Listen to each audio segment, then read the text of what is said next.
آغوشه که با رغم خزان ها سبز و گل پوشم، در آغوشه که از احساس لرزش های رویاییش مدهوشم، در آغوشه که باری زندگی میافتد از دوشم، در آغوشه که میگردد همه دنیا فراموشم، در آغوشه که جای داد و فریاد است خاموشم. مرا این دم چی دولت هست که با تو اموشم، در آغوشی تو میمیرم.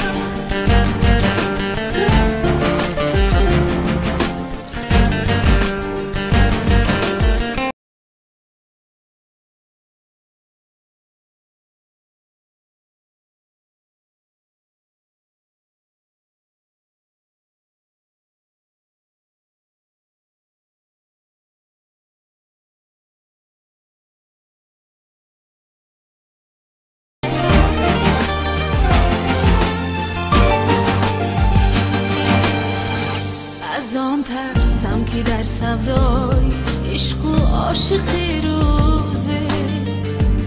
مرا بگذاری و دلبر دست بنده که چون باشد، که چشمش حسرت دنیای دون دارد،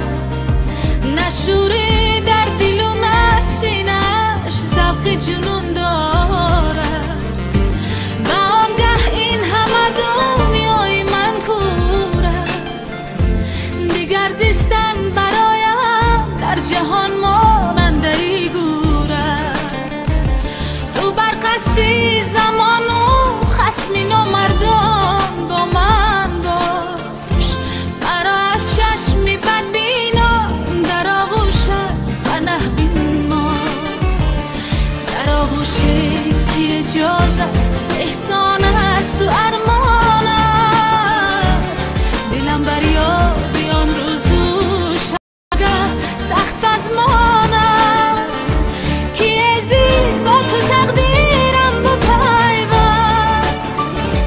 خوش آن ساعت که پیش از من از یک درد شیرینه در آغوشی تو میمیرم، در آغوشه که از گرمی جان سوزی تنت سوزم، در آغوشه که از لبهای نرمت با دهانوشم، در آغوشه تو میمیرم، در آغوشه که با رغم خزان ها سبز و گل پوشم، در آغوشه که از احساس لرزش های رویاییش مدهوشم،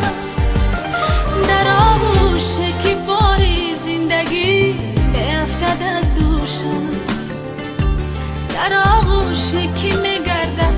همه دنیا فراموشم، در آغوشه که جای داد و فریاد است خاموشم.